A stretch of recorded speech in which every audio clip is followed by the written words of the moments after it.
Long ago, in a small village surrounded by thick forests and tall trees, there lived a clever trickster spider. Ananse was known all across the land for his clever tricks and mischievous ways. But one year, something terrible happened. A severe famine came upon the land. The farms became dry, the rivers grew smaller, and food became very hard to find. The villagers were hungry. The animals were hungry. Every morning, the villagers and animals would go deep into the forest, searching for food. If someone found a few fruits, or a handful of roots, or even a small basket of berries, they brought it home and shared it with their families, because in difficult times, everyone tried to help one another. One morning, Ananse decided to go into the forest to search for food. He walked past the tall trees, past the quiet streams, and deeper into the forest. Suddenly, something caught his eye. Sitting on a tree stump was a beautiful earthenware bowl. It looked smooth, it looked strong, and it looked very special. Ananse walked closer and said, "What a beautiful earthenware bowl."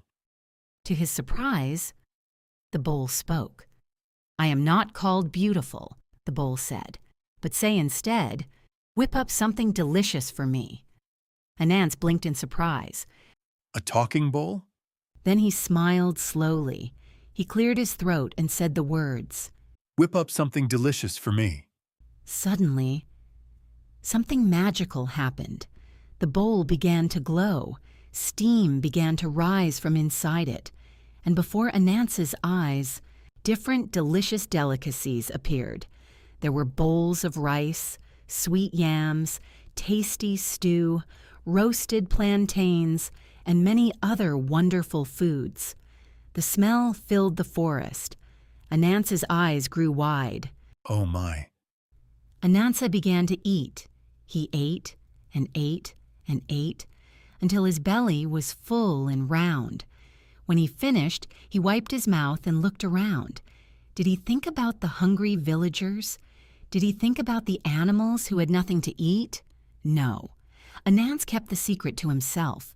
He walked back to the village with a full belly, pretending nothing had happened. The next day, Ananse returned to the forest.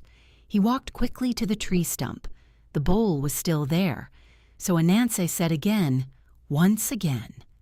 The bowl filled with delicious food, and once again, Ananse ate everything.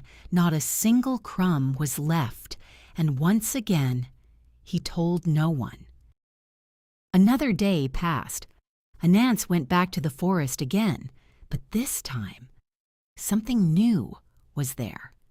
Near the bowl stood a shiny cane leaning against a tree. It sparkled in the sunlight. Ananse looked at it with curiosity and said, "What a shiny cane." Suddenly, the cane spoke. "I am not called shiny," it said, "but say instead, whip up something for me." Ananse's eyes lit up with excitement. Oh, this must be another magical object. He rubbed his hands together happily. He imagined even more delicious food appearing. So Ananse quickly said the words, "Whip up something for me." Suddenly, whoosh!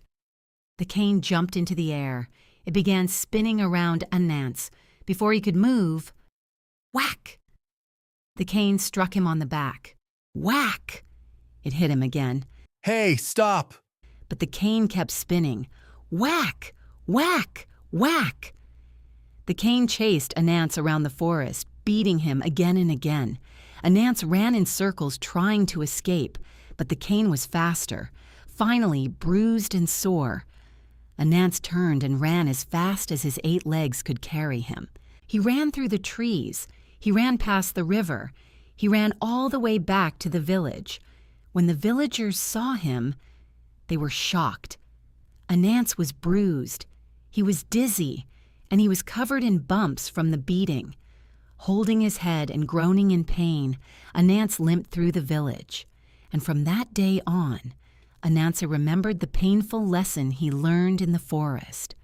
And that is the story of Ananse and the magic stick, a reminder that greed may fill your belly, but kindness fills the village